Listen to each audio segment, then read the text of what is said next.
qual è la differenza tra canapa e marijuana? Allora, innanzitutto entrambe sono la stessa pianta sotto forma di due varietà diverse, pianta che poi si chiama cannabis sativa, famiglia della cannabacea. È una pianta erbacea annuale che come vantaggio ha diciamo, esige pochi input di coltivazione, cioè concimi, acqua, sono praticamente molto limitati rispetto alle altre culture e quindi questo è un fattore della sua sostenibilità.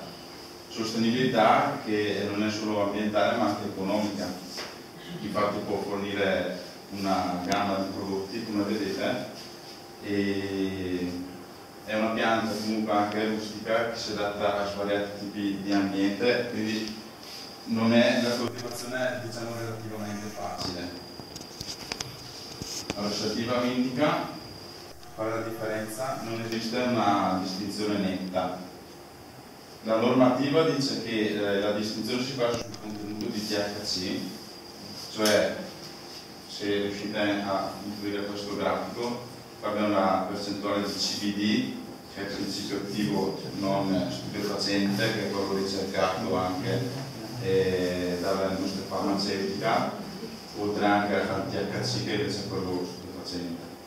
Dunque le nostre varietà hanno tutte un contenuto basso di THC, quindi sotto lo 0,2 e un contenuto variabile di CBD.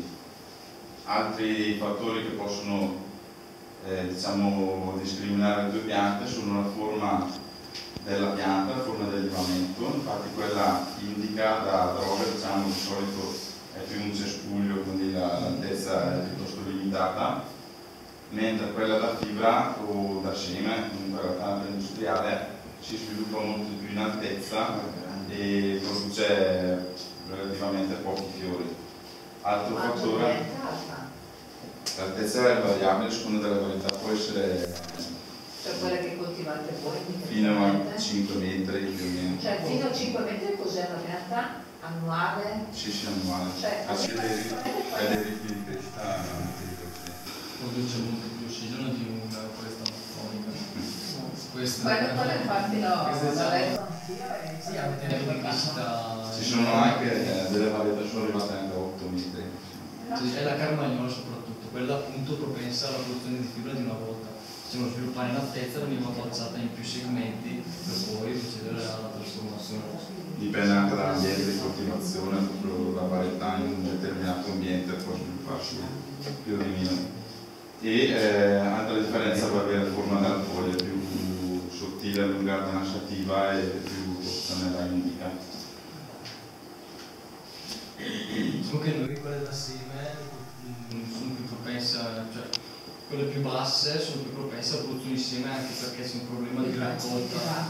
Gli agricoltori sapranno delle barre nostre problemi, quindi anche lì nascono dei problemi. Sì, infatti esistono diverse varietà di canapa e innanzitutto si distinguono in dioiche e monoiche. Cosa vuol dire? Le dioiche sono quelle che presentano i sessi separati, quindi piante solamente maschio o solamente femmina. Di solito sono le più tardive, fioriscono tardivamente appunto, quindi si diventano più alte e producono più fibra.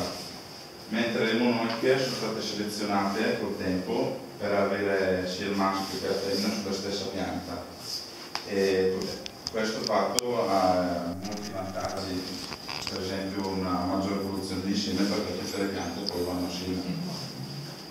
Inoltre sono piante più precoci rispetto alle dioiche, quindi più adatte alla produzizione di seme oppure di seme di fibra. Infatti anche noi una volta raccolto il seme dopo procederemo anche a raccogliere la fibra che resta in campo per non sprecarla. Per cui non va sprecato assolutamente nulla Assolutamente della no. pianta. Sì. La canapa comunque in se stessa non contiene il glutine, vero? No, Quindi, insieme no. Non diciamo riguardo l'asseme no. quindi cioè, la farina, se una persona fosse tollerante al glutine, può comunque La farina consumare. in sé no. Quindi la può utilizzare insomma che Sì, sì. no, perché mi ha appena fatto la domanda adesso, perché ho visto. Sì, è solo che il fatto della farina molto spesso, noi abbiamo provato a fare un impasto solo a base di farina. Sì, no, di solito viene non si può fare solo farina, mescolata, quindi molto spesso viene mescolata con farina con glutine, quindi non si può dichiarare senza glutine. sì, però magari se non la unisce, un altro tipo di farina, il tipo di pilota, Infatti non deve essere farina di grano, insomma. Esatto. Quindi se no, cioè, perché se non i semi non ce l'abbiamo, quindi se non ce l'hanno i semi. Sì, esatto. Dal punto di vista della tecnica culturale, la fase più critica è proprio la semina e diciamo, la germinazione delle piantine, che è fondamentale quindi per la riuscita della coltivazione.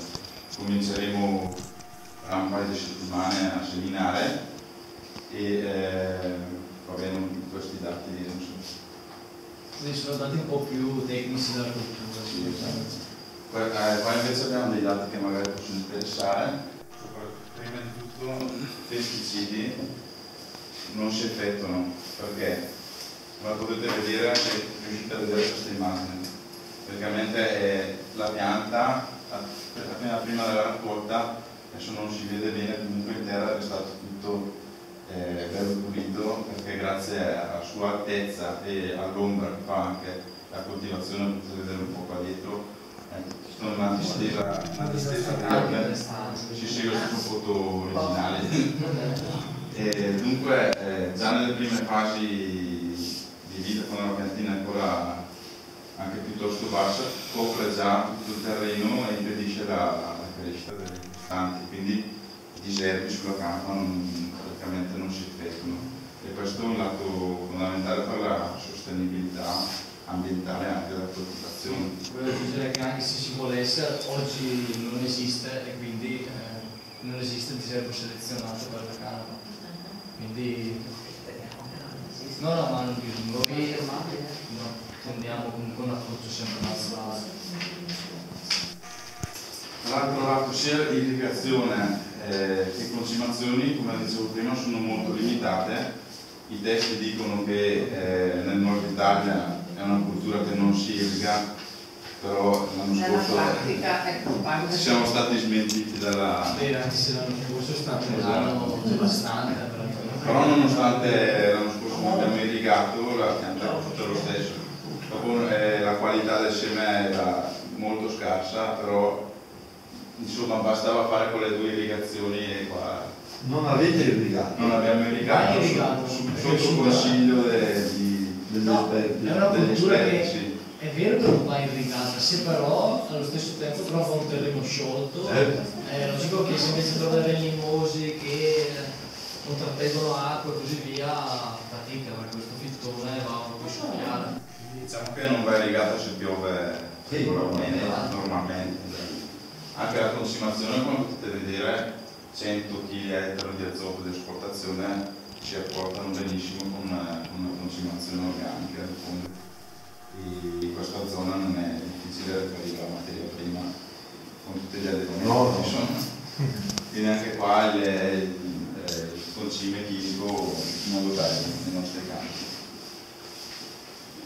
La raccolta, anche questo è un punto critico, si effettua a partire da metà settembre, la raccolta del seme, quando ovviamente il seme è maturo, bisogna stare attenti alla maturazione scalare del seme.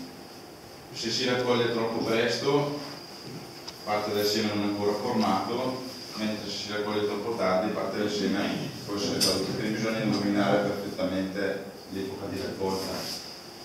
E epoca che incide anche sull'efficienza della mititrebbia, perché anche l'umidità della pianta, mentre è matura il seme la pianta tende a seccarsi, quindi converrebbe raccogliere un po' in ritardo, però il seme è caduto, qua bisogna capire qual è il momento giusto e bisogna monitorare bene i terreni.